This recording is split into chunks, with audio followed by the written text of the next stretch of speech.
اللہ رب العزت کی کریشن میں سے جو چاند ہے نا، یہ بہت خوبصورت کریشن ہے، اور اس کی خوبصورتی کا عالم آپ یہ دیکھ سکتے ہیں کہ جب ماں اپنے بیٹے کو، اپنی بیٹی کو تشبیہ دینا چاہتی ہے، اس کی خوبصورتی کو بیان کرنا چاہتی ہے، تو وہ کہتی ہے کہ میرا بیٹا، میری بیٹی میرا چاند ہے، چاند کے جیسا ہے خوبصورت۔ سمجھ بھی آ جاتی ہے کہ چاند کتنا خوبصورت ہے، یہ بھی خوبصورت ہوگا۔ اور اسی طرح سے عاشق جب اپنے معشوق کو تشبیہ دیتا ہے تو وہ کہتا ہے کہ میرا محبوب چاند کے جیسا ہے۔ غرض چاند ایک بہت خوبصورت چیز ہے، اس کے بناوٹ بہت خوبصورت ہے، اس کی چاندنی بہت خوبصورت ہے، اس کا جو حسن ہے وہ بہت خوبصورت ہے۔ لیکن اگر اسی چاند کے اوپر گرہن لگ جائے تب اس کا کیا معیار ہوگا کہ لوگ اس کی طرف دیکھنا بھی گوارا نہیں کرتے۔ آج تک کسی ماں نے یہ نہیں کہا کہ میرا بیٹا گرہن زدہ چاند ہے، میری بیٹی گرہن زدہ چاند ہے، نہیں مثال بیان کرتے۔ معشوق کو کبھی کسی نے تشبیہ نہیں دی کہ میرا محبوب جو ہے وہ گرہن زدہ ہے۔ خوبصورتی کی مثال اسی کی ہوتی ہے جس کے اوپر کوئی گرہن نہ ہو۔ اسی طرح سے انسان بھی اللہ کی بہترین مخلوقات میں سے ایک ہے، جس کے لیے اللہ رب العزت نے قسمیں کھا کر کہا ہے کہ یہ خوبصورت ترین بنایا ہے میں نے۔ لیکن اگر اسی خوبصورت تخلیق کو 4 گرہن ایسے ہیں، اگر ان میں سے ایک بھی لگ جائے تو یہ تخلیق کا ستیہ ناش ہو جاتا ہے۔ لوگ اس کو دیکھنا بھی گوارا نہیں کرتے، پسند نہیں کرتے، اپنے ارد گرد رکھنا بھی پسند نہیں کرتے، اپنے ارد گرد بیٹھنا بھی اس کو گوارا نہیں کرتے۔ وہ 4 گرہن کون سے ہیں؟ پہلا ہے حسد کا گرہن۔ حسد ایک ایسی بیماری ہے جو کسی ذات کو اگر لگ جائے تو اس کی زندگی خود کی بے سکون ہو جاتی ہے، دوسروں کو کوئی فرق نہیں پڑتا، صرف وہ حسد کر سکتا ہے۔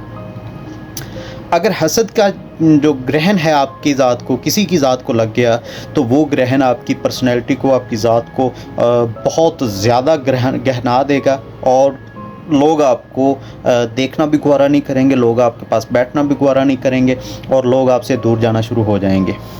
دوسرا گرہن ہے غرور کا۔ اگر آپ کے اندر غرور آ گیا، آپ کی ذات کے اندر غرور آ گیا، یس آئی ایم دی بیسٹ، ہاں میں ہی ہوں۔ اگر غرور کوئی بھی ہو سکتا ہے، وہ علم کا ہو سکتا ہے، وہ پیسے کا ہو سکتا ہے، وہ صحت کا ہو سکتا ہے، وہ حسن کا ہو سکتا ہے، کوئی بھی ہو سکتا ہے، غرور ہو سکتا ہے، کامیابیوں کا غرور ہو سکتا ہے۔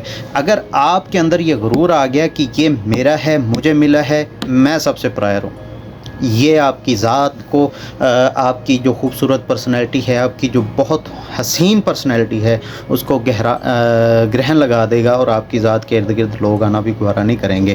تیسرا گرہن جو ہے وہ ہے منافقت کا۔ منافقت ایک ایسا گرہن ہے جو آپ کی ہنستی بستی زندگی کو اجاڑ کے رکھ دے گا۔ جب لوگوں کو پتہ چلے گا کہ آپ بہت خوبصورت ہیں، بڑی میٹھی باتیں کرتے ہیں، سب کو سلیوشنز دیتے ہیں، لیکن دل میں منافقت رکھتے ہیں، تو یہ آپ کی ذات کو بہت گہرا جو گرہن ہے وہ لگا دے گا، لوگ آپ سے ملنا ملانا، آپ سے باتیں کرنا بھی پسند نہیں کریں گے۔ چوتھا گرہن ہے ہٹ درمی کا۔ ہٹ درمی کسی بھی گناہ کے اوپر، گناہ ہو جانا کوئی بڑی بات نہیں ہے، لیکن اس گناہ کے اوپر، غلطی ہو جانا بڑی بات نہیں ہے، لیکن اس غلطی کے اوپر اٹک جانا کہ یس آئی ایم دا بیسٹ، یہ نہیں کہنا کہ مجھ سے غلطی ہوئی ہے تو میں جا کے معافی مانگ لیتا ہوں۔ اور ہٹ درمی کا یہ معیار ہوتا ہے کہ انسان خود غلط ہوتا ہے، لیکن ہٹ درمی کا یہ معیار ہوتا ہے کہ پہل اگلا کرے۔ تو یہ 4 گرہن ایسے ہیں جو آپ کی ہستی بستی زندگی کو، جو آپ کی خوبصورت ترین پرسنالٹی کو، جو آپ کی بااعتماد شخصیت کو گرہن لگا دیں گے، اور یہ گرہن زدہ ذات ہونے کا یہ عالم ہوگا کہ لوگ آپ کے ارد گرد نہیں ہوں گے، لوگ آپ کے پاس بیٹھنا گوارا نہیں کریں گے، آپ کو اپنے پاس بٹھانا گوارا نہیں کریں گے۔ تو آج ہی اپنی ذات کے اندر محاسبہ کریں کہ ان گرہنوں میں سے کوئی گرہن تو نہیں ہے، اگر ہے تو اس کو دور کریں اور اللہ پاک سے معافی مانگیں۔